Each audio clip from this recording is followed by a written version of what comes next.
Hello guys, ayan ipapakita ko sa inyo ang aking flower vase. Ayan siya. Nakita nyo ba? Baka pinapakita ko tapos hindi nyo naman nakikita pala. Ayan ang aking bagong flower from the garden. At ito nga guys ang aking ida-dry na galing sa ayan na ito siya. Ayan. Ayan. Ida-dry ko yan guys.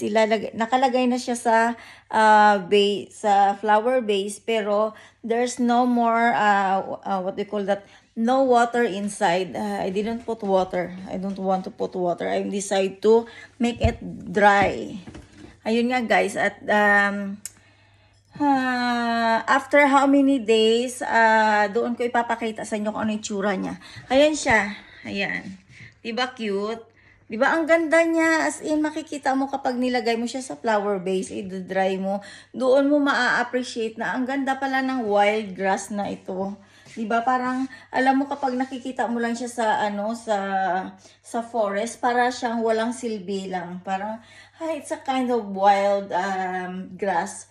But if you go nearly, you can realize that there's a small petals na it's look really nice.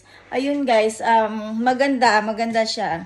Basta gusto ko siyang i-dry kasi doon ko na nakikitang maganda pala siya na klase ng flower. At yan nga yan guys. Alam mo, mahilig ako sa flowers eh.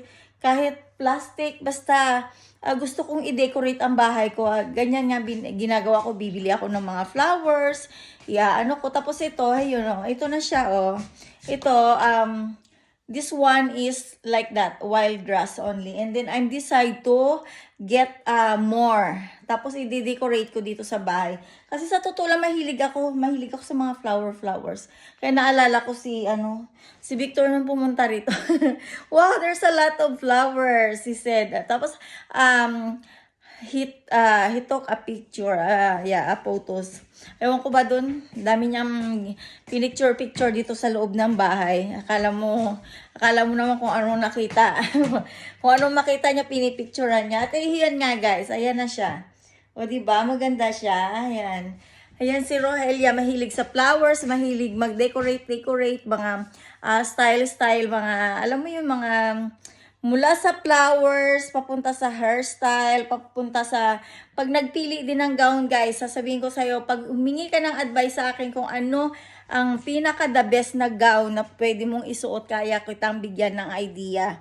Kasi kahit papano ay mahilig ako sa mga bagay na yun. Sa totoo lang yun kasi ang target ko dati maging gown designer. Pero dahil sa, alam mo na, hindi ako nakapag-aral dahil sa, alam mo yung stress dito, stress doon, problems dito, problems doon. Hindi ako nag-focus sa career ko. Pero ngayon, ito nga guys, ang pag-YouTube, yun ang aking kina-career. At next year, I hope that I have a lot of flowers in my gardens. Kasi ang plano ko ay to have more flowers para magkaroon ako ng, alam mo yung idea kung paano gumawa ng mga bouquet sa kasal, mga ganun. Yun ang kakariring ko using my YouTube channels. At abangan nyo guys ang aking mga susunod na video. Abangan nyo dahil doon nyo makikilala si Rohelia na napaka-creative na klase ng tao.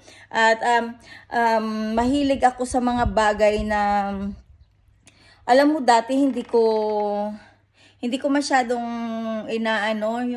hindi ko masyadong kinakareer kasi nga mayroon akong gustong gawin at nakapokus ako sa ganung bagay. Tapos na-realize ko lately na I can do this using my YouTube channels. Kaya yun guys, abangan nyo ang aking susunod na gagawin sa araw-araw ng aking buhay. Kaya ako pinili ang ganyang ng YouTube ko na My Life in Philippines and Denmark para doon nyo makita kung ano ang buhay ko at kung ano ang gusto kong gawin sa hinaharap.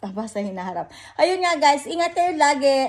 At tignan nyo naman yung araw. Ang ganda-ganda ng araw. Ayan, kaya lumabas kayo para i-enjoy ang araw. Alam mo ito, di ba yung million flowers sa atin? Sa Pilipinas, mayroon si nanay. Look, it's really nice.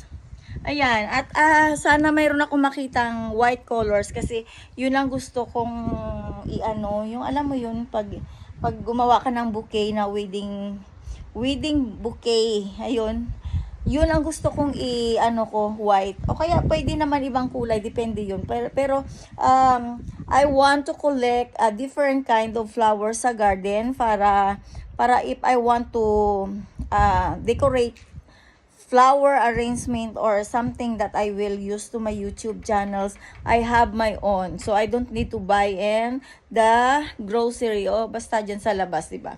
Ayun guys, bye! Abangan nyo ang aking mga susunod na video at sana mag-enjoy kayo. Okay?